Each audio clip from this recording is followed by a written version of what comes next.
The Harmony and Honkai Star Rail has to be the most contradictory path in this entire game. This plural Aeon that wants to make the rules for everything in the universe somehow managed to break every known rule and pattern known to Aeons. They themselves are more than one being, their emanators are just embodiments of them, and the family, well, the family is a completely different hive mind issue. Because even though this path and Aeon preach the joy of human unity, it is one of the paths that will push the cosmos towards finality, along with destruction, nihility, and an unnamed hidden path. Meaning that Xipe has some hidden motives that are in fact so dangerous to the universe itself that they are on the same level as Nanook and IX. And I believe the reason behind this lies within the secrets of the Stellarons, the cancers of all worlds, or should I say, the harmonic cancers of all worlds. Yes, in the 3.8 story, it was revealed that Xipe is the origin of the Stellarons, and I think this shines a new light on this path and gives us a new understanding of just how dangerous the Harmony is. So strap in, because this just may be my most complicated video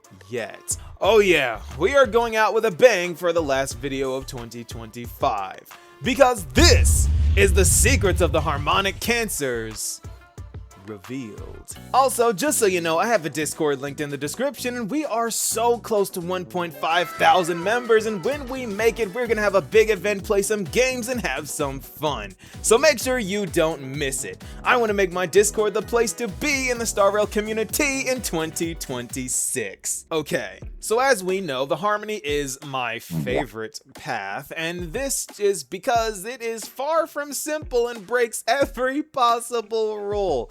Let me explain. This Aeon was somehow able to assimilate one of the oldest Aeons with one of the widest paths into itself. And though Anna's path of order does have some overlap with the Harmony, we know that other paths do as well. Hunt and Destruction, for example, have a ton of overlap, but that does not mean that Nanook is just going to eat lawn. So according to the devlog, it is unknown how Xipe managed this. But when we look deeper into the darker side of the Harmony, we can understand how this worked to a certain extent. Because even though Harmony promotes joy and peace, it does this through dominance and overwhelming power, drowning out other tunes so that everything harmonizes with them. Xipe does not change their tune or adapt. They force everything around them to step to their beat. It's harmony and joy and peace through compliance, which is how Anna worked as well. Order through the submission of autonomy and freedom, which proved to be the downfall of many order-governed worlds, because just like Sunday realized, the human desire to be free naturally clashes with Anna's control and will clash against them until the world itself breaks. But there is a reason why the Harmony doesn't run into the same issues and why worlds like Penacony last while under their care. And this is because Xipe gives people the illusion of free will. You see, the way Anna worked was people had to give up control to the order, but with Xipe, they simply take over without you even realizing it. We know this is how the order works because of Sunday and Gopherwood. Both of them had to create a situation where people wished for the order to take over. But the Harmony side of things kicked in when we realized that we hadn't even fought the real Sunday and we were already trapped in the dream. So think of it this way. In the turmoil of the Swarm disaster, 7 Aeons joined forces to take down Tazeron. And during this conflict, an Aeon simply went missing in all of the chaos. Actually, 2 Aeons went missing, Ouroboros and Anna. But as far as Anna goes, they were the one to call assistance from Klapoth and thereby joined forces with other Aeons, and joining forces and harmonizing with Xipe while already having many overlapping ideologies, this can only lead to one outcome. Anna is consumed by Xipe's path by joining forces with Xipe. Remember, this path works in secret and does not compromise. It dominates. It drowns out all other noise by simply being louder until all submit. So just like we saw that Anna still exists within Xipe, they are just doomed to forever follow the Harmony's path, which only makes Xipe's domination stronger. But Nova, how does this relate to the Stellarons? Well, as all Aeons do, Xipe's goal is to spread their reach to the far ends of the cosmos. And I believe that Stellarons are the result of Xipe's attempt at expansion that either does work or went horribly wrong. And these are the two ways I can imagine how the Stellaron came to be. One in which they are the intentional creation of the Harmony, and one in which they are an unintentional creation of the Harmony. Let me explain. You see, Stellarons should not be a creation of the Harmony. They are chaotic, unstable, and nearly unpredictable life forms that are extreme and violent in nature. They respond to wishes in rash ways that end up in fallouts that destroy and terraform worlds. They are anything but what Xipe represents. And I've heard a theory where Stellarons were created by Xipe to be used in the same manner that Gopher Wood used his Stellaron, to cause chaos and make people cry out to the order. So it is possible that Xipe created this seed of disaster to cause disasters, banking on the fact that people would wish for harmony and their path would expand. But there is one big problem with this explanation. Aeons are entirely incapable of doing things contrary to their path, meaning that Xipe cannot cause chaos or create things that cause chaos intentionally. They have to harmonize. Their creations must harmonize, and they must act according to that harmony of peace and joy. But Stellarons don't in the slightest. And I think this is because they were not created intentionally by Xipe. Think about it. Xipe's cancer. Cancer is never something good or ever even intentional. A cancer is a group of diseases characterized by uncontrolled growth of abnormal cells that can invade nearby tissue or spread to distant parts of the body. And we know that harmony is all about control, even more so than the order. So to best explain how I think Stellarons came to be, I need for you to follow me for a bit. I want you to think of the universe as a body with imaginary energy being the lifeblood, the paths being the veins, and planets being muscle tissue, organs, and so on. Because of course imaginary energy flows through the paths like blood courses through veins to the muscles and organs, which are the planets. Yet Stellarons disrupt the flow of imaginary energy by binding to paths, causing massive catastrophes. So continuing the metaphor, Stellarons cause a disturbance in the flow of imaginary energy by causing an infectious growth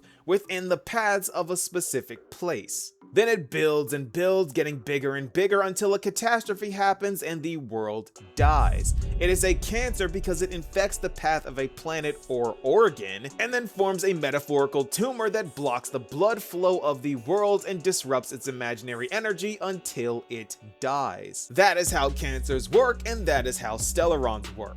Did I lose ya? Well, let me make this simpler. Stellarons cause an abnormal growth in the path energy of a planet that eventually disrupts the imaginary energy of that planet, which kills the world that the Stellaron fell on. It is a cancerous growth of energy that latches onto the tissue of the universe. But Nova, again, how does this relate to the Harmony? Well, remember when I said that the Harmony wants to dominate the universe and make everything harmonized to them? Well, stay with me here. If an Aeon shoots their energy into the cosmos, it comes in contact with multiple different path energies as it travels. And Xipe's energy doesn't simply pass by or clash, it attempts to dominate other paths' energies all at the same time, taking them into itself, which causes it to fuse with other paths, forming this chaotic ball of energy that doesn't know what it is or what it wants. It is a cancerous blob of energy that is the multitude of different path energies at the same time. But the moment it comes in contact with a wish or anything that can disturb its volatile states,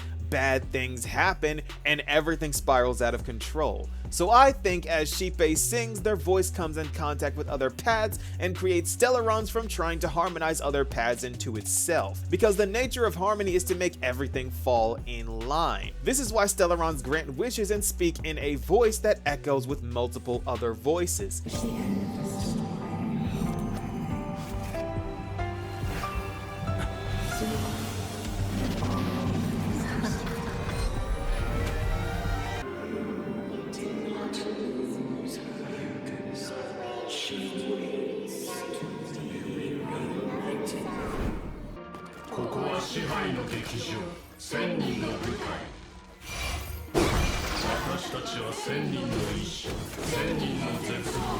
It is still Harmony centered, but contaminated with so many other paths that it becomes an infectious cosmic disease. And if this is just a small scale of what Xipe's end goal is, I can easily see how Harmony is a bringer of finality. Because if Xipe does end up consuming every other Aeon in the cosmos, what would they be? One enormous cancer of path energy. And what happens when every Aeon in the cosmos is suppressed by Xipe and only has the shot at responding when someone cries out for something?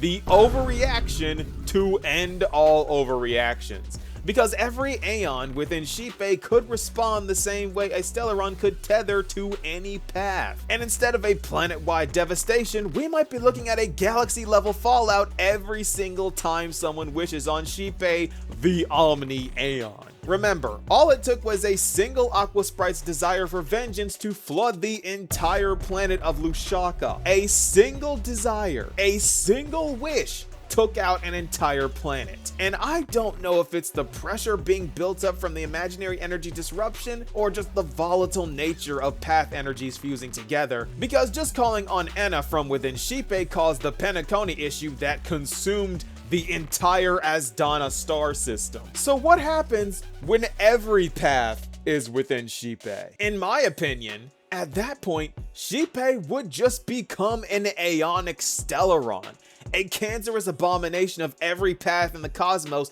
just waiting for a minor inconvenience to overreact to. Because that is what Stellarons do. They overreact to everything so badly that Lygus tried to avoid Stellaron contamination altogether. But unlike Herta, he failed to contain it properly. Because we know that it doesn't take much to make a Stellaron tether to something and cause problems. Any passionate desire can cause a planet-wide disaster. Why ours didn't? Well, I made a whole video on that. TLDR, Kafka and Silverwolf were put on that mission intentionally because Kafka does not believe her actions matter, or her desires matter, and Silverwolf views everything as a game, so they don't really have any strong desires or wishes for anything. Which is why Blade and Firefly were kept far away from that mission, by the way. If they were on that mission, everything would have gone wrong. Their desires are way too strong to be led anywhere near a Stellaron. Which forced the Stellaron to tether to the finality with a very weak desire to change the ending of the universe. Since at least they are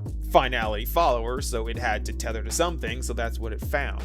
So the Stellaron reacted by telling us to reach the ending of our story in our own way while showing us the future. Still an overreaction, just not as big due to the wish being weak. The strength of the wish is also taken into account. A Stellaron's crash out is avoidable and manageable under the right circumstances, as we've seen before. The family has mastered it, but still volatile and dangerous. It can tether to other paths because it has that energy inside of it from the get-go. So yeah, that is how I understand Stellarons. They have to have started off from a place of harmony and then become a cancer over time. And the only path that is capable of doing this is the harmony, because it tries to dominate other paths by assimilating it into themselves, which disrupts the flow of imaginary energy, leading to its volatile state. Then a person makes a wish and all hell breaks loose.